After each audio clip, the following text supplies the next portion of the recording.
Welcome to Culture Nepal. In our previous episode, we interviewed Rukmini Karki, who was born and raised in India before moving to Nepal. Today, we will focus on the life of a native from Taplejung, a town in rural Nepal. Geeta Shrestha migrated to America with her husband in 1989. Please enjoy our conversation with Geeta, who had generously opened up her life both back home and here in USA for you to enjoy.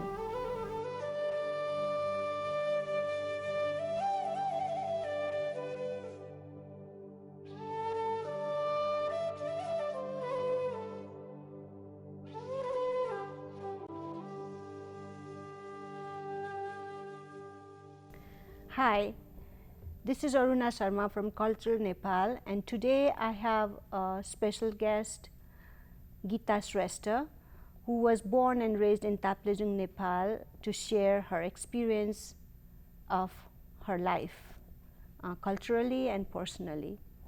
So Geeta, could you please introduce yourself to our audience? My name is Geeta. I was born in Taplejung, Nepal, a small town near Tibet border. And I came here in '89 with my husband, and I have one daughter who is born and raised here. She's 25 now. Okay. Yeah. So you actually came to America as a wife, traditionally, who actually goes together with her husband to support. Is that correct? Yes. Yeah. Yes. So how do you see yourself at that time when you first came? How long you were married before you came to America? 88. Just a year. 1 year. Just a year. So you got married, and after 1 year, your husband wanted to come to America, and you just kind of followed like naturally the way we expect ourselves. And so, were you very excited to come to America? How was your feelings? You know, I mean, what did you think? Were you fearful, excited? I was not excited to come to US at that time because I was very close to my family, and I wanted to be close with and it's like so far away. I just wanted to visit US, but I never wanted to live here just because of my closeness with the family. Yes, and of course the cultural difference must be shocking. So let's talk about Nepali culture so that we can relate a little bit more. So can you share your your experience as a native of Nepal living in Taplejung and other places of the country? What was your experience, and how do you remember it?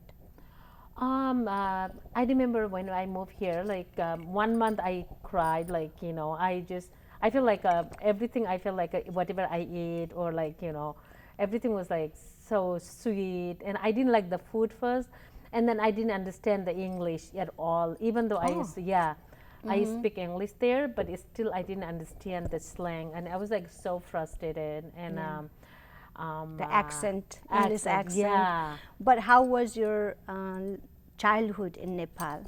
My childhood was pretty good. I was born with a pretty loving family, loving parents, and who treat me very well. Like as a, the daughter is the goddess, like Like daughter, yes. Yeah. So the daughter is treated as a goddess, Durga, or Lakshmi, or There was a saying in Nepal that if you have a first girl, then the Lakshmi, goddess of wealth, is happy with you, and you're gonna be prosper. Yeah, right? That's the exactly. That's my the father, family.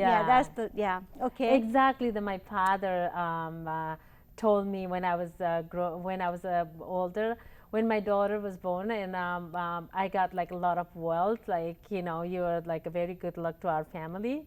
That's how I did Your it. father taught that. Yeah, my father told me that, and actually we all daughter did it very well in our family, and a very loving parents. And now your parents were married arranged, is that correct? Yeah. So how can you tell us a little bit more about how was your parents' marriage and relationship, and how many children they have? My mother was 17 when she married, and my father was 21. But my father never met my mother, and somebody arranged to They them. never and, met. They never Never met. met. One day they met and they got married. Right. And then And it was arranged by relative, right? arranged by relatives. Who knew the both side of the family, and they my know. my father's family was in the area, like where my mom was born and raised. That's how they set up the marriage, and then but they were pretty good. Like, even though I never felt like they were arranged marriage, but my mother was very tough. She wouldn't let me allow anybody to dominate, or So your mother yeah, was a strong, very strong, yeah, lady of a family. lady of the family. And we used to have a business, and then my parents were like equally run. They were partners. Yeah, partners in a business. Yes, and they were like when my father was not there, and my mom used to run, and but my mom was like give always good advice, and my father was always like asking advice to my mom. Like they're pretty amazing couple in that time. I'm so lucky to have like that kind of parents. Right. And we had a very good childhood, and loving, and good environment. Yeah. And then how many children did your parents have? My parents has like 7, 4 girls and 3 boys, but one girl died when she was young. Okay. And still we're like 6. So it's still 6 alive. 6 alive, yeah. And then you are the oldest in the family. Yeah, I'm the oldest in the family. I had a little responsibilities. And treated special. Yeah, of course. My parents were amazing. I have to say it. I mean, probably they're watching there, for us. And, thank you for bringing up such a wonderful lady. And so, how did your parents balance their business while they are raising that many children? They're like 7 children is not a joke. Yeah, my grandmother and my aunt, my father's side, my father's sister used to live in there, and then we have some people working, like the servant, and then they were like helping they were helping my mom. Yeah. So you had some helpers, and grandmother and your aunts, which is your father's sisters. Yeah. They took care of the home so that your father and mother can go to the business. Yeah, right. And then balance that business. What a wonderful family you have. Yeah. Yeah. And then Taplejung is, how far is from capital city of Kathmandu? Kathmandu is a capital city. 1 hour by the small plane, Twin Otter, like it's called Twin Otter. It was like 1 hour to get there. Oh, like a I 45 minutes an hour. Yeah. Okay, it's like from here to New York. Yeah, it's like that. Yeah, right, okay. right. Yeah. But then, because of the road, it is more difficult to drive there than fly, right? We didn't, that time when I was growing up, we didn't have a motor road. You did not? No. Oh, wow. We okay. just like, we had to take There's the plane. The only way to get there is by airplane. Twin Otter. Yeah. Oh, wow. Or walk. Like walk. Sometimes we used to walk 4 days. 4 days? Yeah. So it's like a really like a high trick. Yeah, trekking it was kind of thing. Yeah. It's not too bad. Yeah, it was okay. pretty amazing way, like, very nice view, nice scene. It was amazing. So you were born and raised in Taplejung, which is a rural part. Yeah. We can consider as a rural part of Nepal, and it's a nice town, but still you had to walk to the capital or fly to the capital. And from Taplejung, you end up coming to Kathmandu for your higher education, I believe. There is only high school in Taplejung, right? Yes, yes. You went to high school. How far was your high school from from your home? It's like a 10 to 15 minutes walk. It wasn't that bad. Like, and we used to come to eat lunch at home. Okay. We used to go like 10 o'clock is school, and then 1 o'clock, and I would come home for lunch, and then like at 4 o'clock like the school is around like a 10 to 4 dismiss, and then yeah, it was pretty fun. Wow. And, but growing up as a girl, it was literally strict. We had to come home on time, you know. What does that time means? Like we couldn't stay like even hour late, like going out with the friends. So you have to come straight from the Home. school to Yeah. home Once in a going- yeah. Once in a while we. And that was just for the girls. I think so because my brothers were little, and I really didn't find that kind of discrimination to the girls and the boys. So even the boys were expected to come home right after the school. Little bit less. Yeah, definitely yes. Yeah, that's the only thing I remember from my family. Like you know. Yeah. Yeah, so that's the only restriction you remember. Yeah, But- and we are not allowed to go. Actually, my parents were not like that, but my aunt my aunt was very strict. Okay. Because I don't know why she's so strict to us. Just my parents were like okay with us. A little bit just because of her. Right. Otherwise, my parents were never controlling. I never knew like control like. Okay, so they were anything. very liberal and Very open-minded. liberal. Yeah, and good open-minded. parents. So let's move on to your life in Nepal, which is very typical kind of Nepali, woman, Nepali young woman's life. So you went to high school and you finished high school in Taplejung. Then what happened? Then I had to go to Kathmandu for a higher education. I went to college there, but my father was a very open. Like education is the most important thing for her. The value. Value, and Value my of mom education. too. Education, and everyone has to go to college.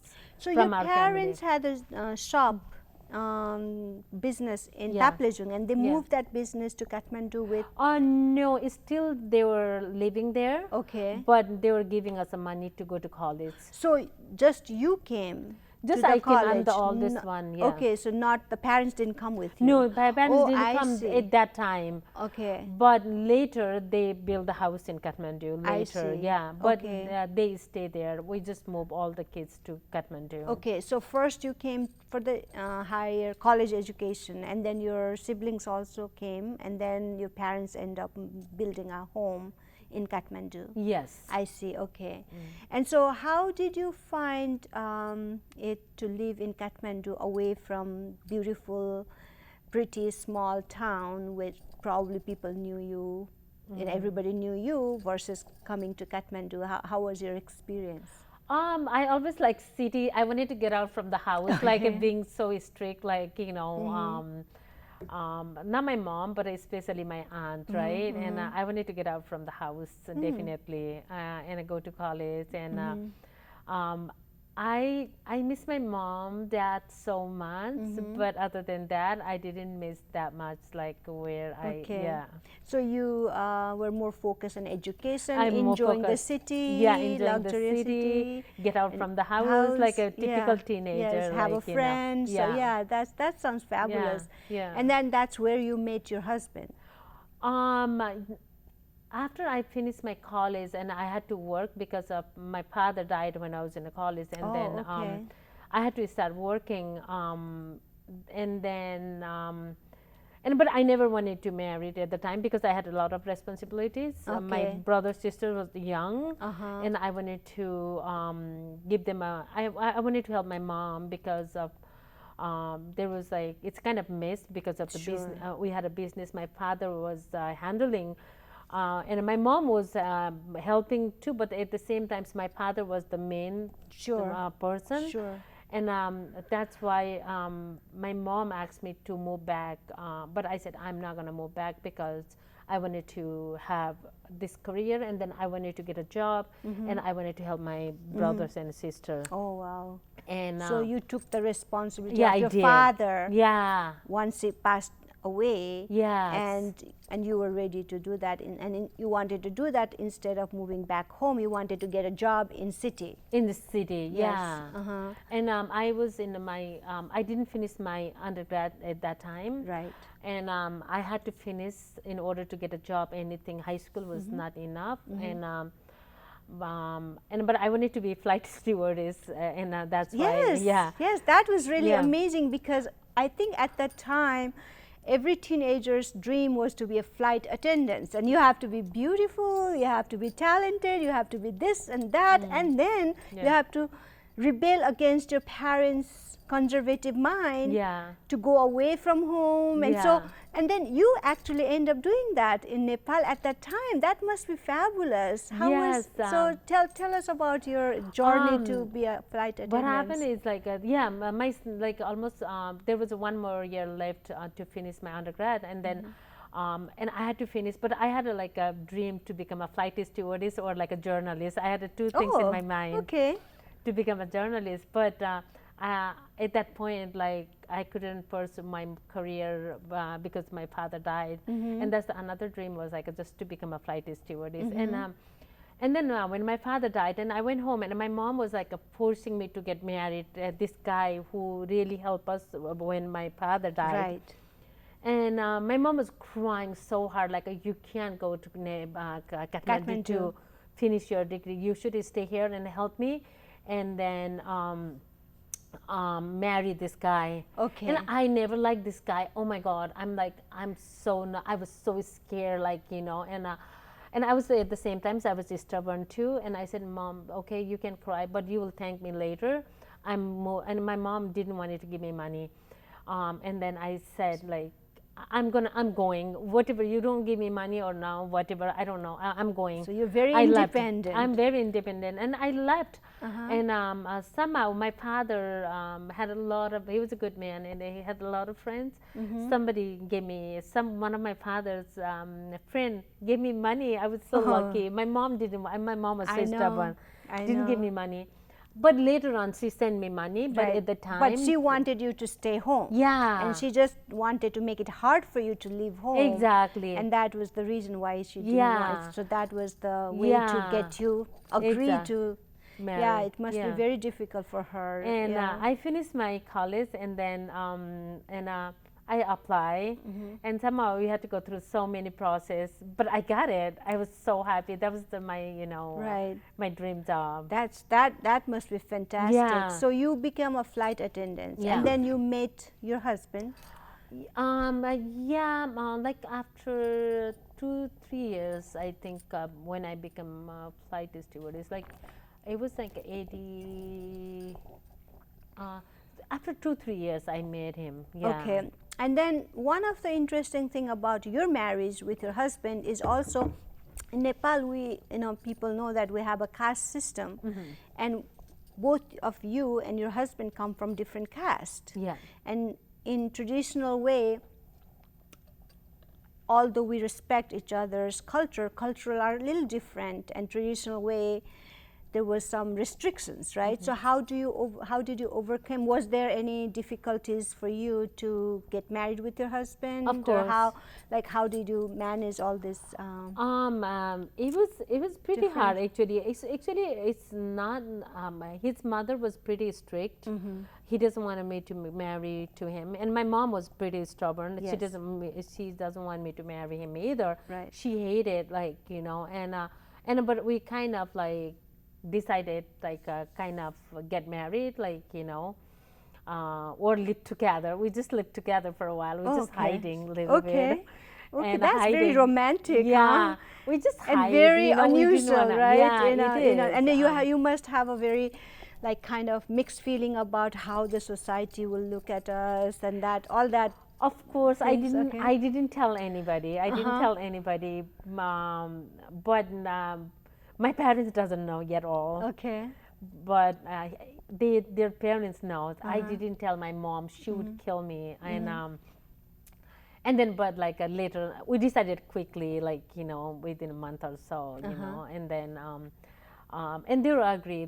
Actually, his parents was agree, but my mom didn't come to our wedding. Because like heartbroken. Yeah, she was in Taplejung too that time. But I think she wouldn't come. She wouldn't, like, you know, attend our wedding. And but my brother sister came.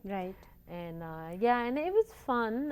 You know, my father-in-law was very happy. My mother-in-law was very happy too. They think, oh, we had like such a nice daughter-in-law. Sure. And that's it. It was just a little adjustment period Yeah. to overcome the the cultural differences and all other expectations that parents normally have from the children. Yeah. I think it was more like a fear, what kind of person that we Yeah. don't know are Yeah. coming in our children's life kind of Yes. situation. But other than that, it was very accepting and respectful at the end. Yeah, Once right. and then once they met you, they were very happy. Yeah, they were pretty happy. Especially I love my father-in-law.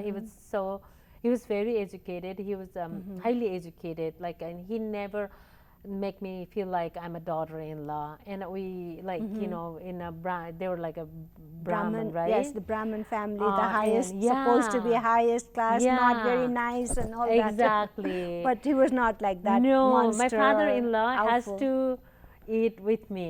Okay. Eat me. And Very we are accepting. very accepted. He was the most happiest person to marry with his son. Like, I mean, He was happy that he was married you. married to me. Yeah. It was pretty fun, and it was they were like a very great family. I love them. Right. All of them. I mean, I come from a Brahmin family, and one thing I have seen that even if sometimes it's difficult to, it's kind of serious thought. They put a serious thought in bringing somebody in family. But once they are in a family, they are treated very respectfully and lovingly. That's my point of view, and that's I've seen. And so it was, one example, one good example is, I think, your marriage with a different Brahmin family. But then after marriage, you both came here. And so tell us more about then, then what happened after you came to America. How was your experience? How did you, adjust with the cultural differences? What did you like and what you didn't like?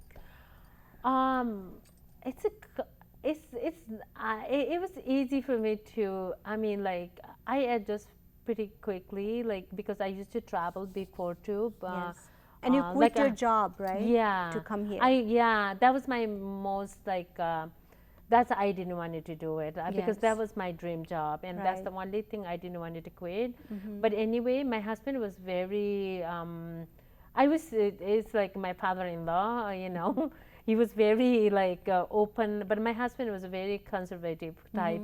Just like, it's not, we get along pretty well, but he was very controlling in some way. Not everything he was controlling, he wouldn't mind. He would never sulk like I would go with another guy, but he was so controlling in many ways. Like, I hate it. I didn't like it. And I didn't grow up that way. My mom, dad was never, like, I never seen them like control each other. Right. And my mom was very straightforward, and my father never dominate her, like, or like I say bad things. Right. I never saw that, and it was a little shock for me. Whatever. So he changed after he came to America a little bit more. Actually, he was like that even back home too, but the I family. couldn't. Yeah. There was family support. There was other thing that distracted you from getting into. It was the culture that I grew up. Like, once you date one guy, it's like you have to marry. That's the only reason I married to him. Oh, I see. Yeah. So you actually sensed that I sensed personality that it's not there. gonna be, yeah. But because of our cultural value, that you first of all, you don't date. You're supposed to have an arranged marriage. Yeah. And second of all, even if you date, and it's reasonable, accepting relationship, then you only marry to the guy you date. Yes. And if you don't do that, you're not really respected. Yes. So you were kind of more felt that Yes. you needed to marry this guy that you date. First of all, you already gone out of the bound Yes. by dating a guy, and especially from different in different caste. Yes. So I see. Okay, so you did sense some controlling aspects of him. Yeah, before, I did. but it was not severe. It wasn't severe Because you had a job, you had a family, and you were in a familiar culture where you know how to fulfill the expectations of others. Okay. Yes. So, but then when you came here, you came only with your husband, Yes. and you and your husband were alone here. Yes. How were there any Nepali community at that time when you came here? There was some Nepalese community, but I never talk about my husband or anything. But did you know Nepali people here? Did you make friends? I did. Okay. But like not really. I did make a friend. We used to go like we used to hang out sometimes, like dinner or things like that. But I just really didn't connect with the Right. people. I was kind of isolated. I didn't You want felt to talk. isolated. Yeah, I did. And those people that from Nepal you met here, did you know them before in Nepal, or you met them after you came here? Mostly I met them after I came here. I see. Yeah. Okay. And so, so then what happened? So you came here and you were alone with your husband, and then how did it go? My marriage was worse and worse, like getting worse and worse. And at one point, I wanted to go back home, but I didn't have a visa, and he wouldn't let me go. And you had a child. And I had a child like right after, here. yeah. And I got stuck, and so you needed to. And in Nepal, we believe to stay home and take care of our children. Mothers stay home and take care of children and family, and that's and focus only in taking care of family. But you kind of juggle between taking care of a child, and what did you do? After I had a child, I bought a business. It was my idea because I growing up in a business. Yes. I was growing up in a business. My parents and since little girl, grew up in a business basically. And I always have like those small business ideas always. And we decided to buy this small convenience store, right? Wow. And that is pretty brave. Yeah, I can't imagine. I told my husband, I was pregnant that time. I said why don't you go ask? And we know this is our family lawyer, like who used to want this business. And I don't know. I hate working for somebody else. Like it was not like airline business, but like I hated working for somebody when I moved here, right? Very independent. And I told my husband why don't you ask your friend, like his lawyer, our lawyer plus friend, and he said, oh no, and he asked okay, we'll sell it to you, and even he gave us good deal, and I run that business myself, and which is a convenience store, and I remember that. Yeah, I remember in a Porter Square. Yeah, right. Porter Exchange. Yeah. So you ran a business there. Yeah. By yourself. Wow. In America. Exactly. Wow. It was like a little business. Like we used to make like $100, less than $100 a day. But I used to go there every day, work and pregnant, and it was kind of tiring. Yes. But I built that business pretty good, and I ran for 17 years. 17 years. Yeah. Wow. And then along this line, I wanted to stay with that's a your question asked me, with my daughter, but I had no choice. I had to go to work, and I found the babysitter of my daughter for 2 days, and because of my own business, I would bring my daughter there. I used to bring my daughter there. It is much easier, and flexible for you. Yeah. Flexible to bring your child to a store where you own them. And so, and then the struggle started with your ex, and you went through a lot, Geeta. I remember those days, and then you survived. And, yes. I mean, you don't have to share if you don't want to, but just briefly tell what happened after that. How do you adjust? How do you struggle and survive? I had to get divorced. There was no choice for me because I never it's just our culture sometimes, I wanted to get married and so people, but I never married. But and in Nepali culture, marriage is for 7 lives, not just this life. I know. So you were expected to marry with this guy. It's like worse than life and death, right? Yes, you have yes. to, it's for 7 life and death. Yes. So the divorce, the concept of divorce was not there, right? No, but because my mom taught me one thing, never,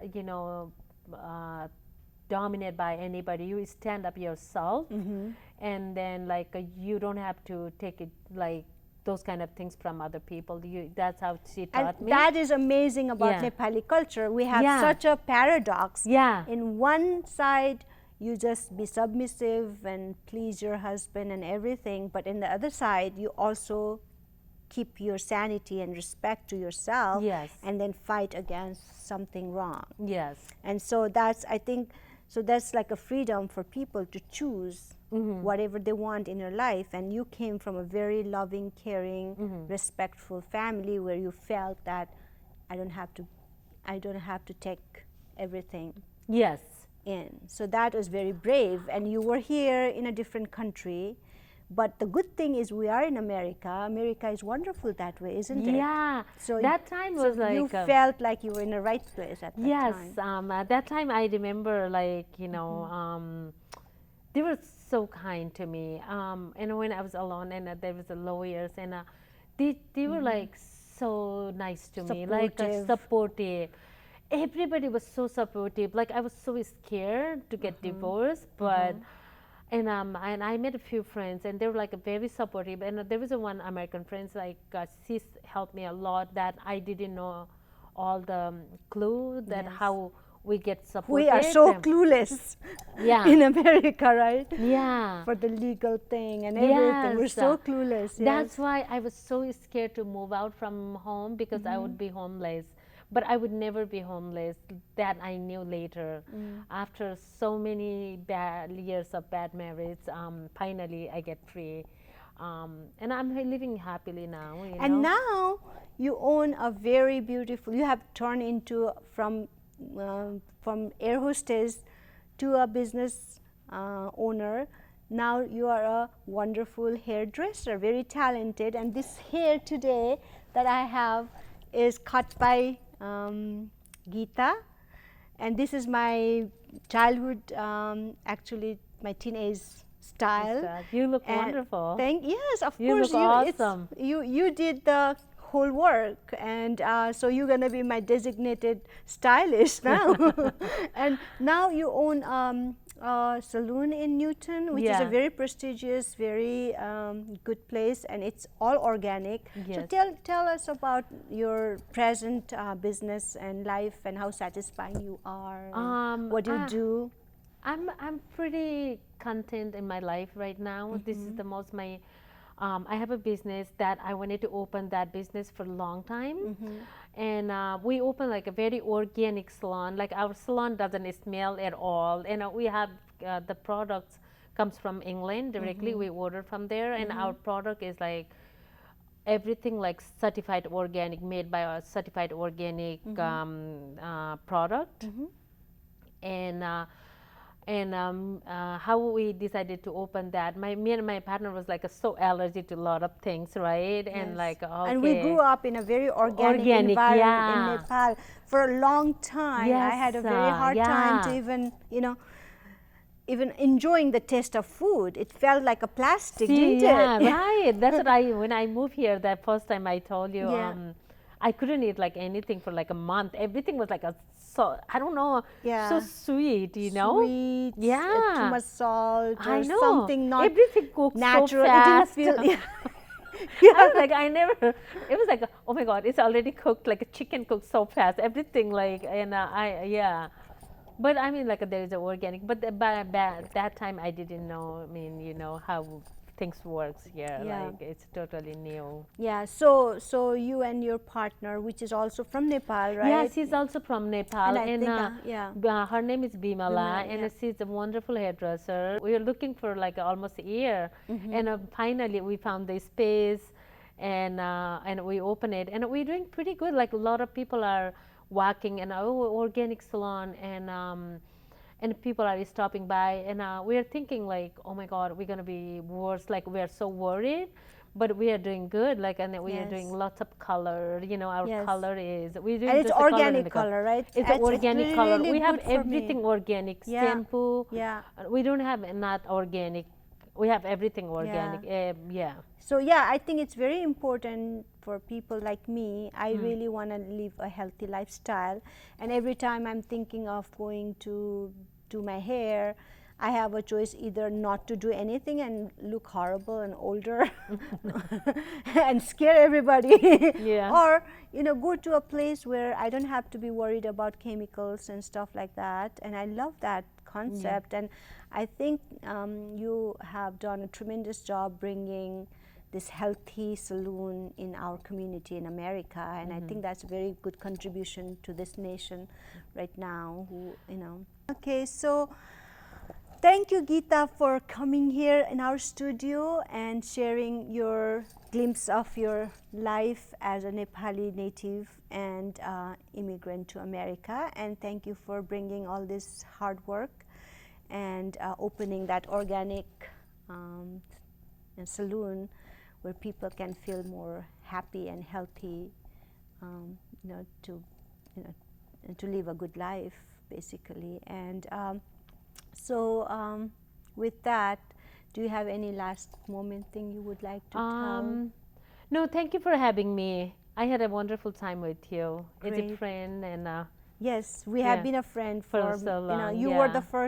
one of the first people I met when I came to America, and I remember and treasure yeah, I old, remember. old Oh my memories. God, we have been friends for like 20 25 years, yes. something like that. Yes. That's amazing. Yes, Thank you for having and me. you've been very inspirational and helpful to me, and we'll treasure you always. We help each other. Yes, That's, yes. Well, Thank you for having Thank me. you. Thank you so much, Aruna. okay, thank you.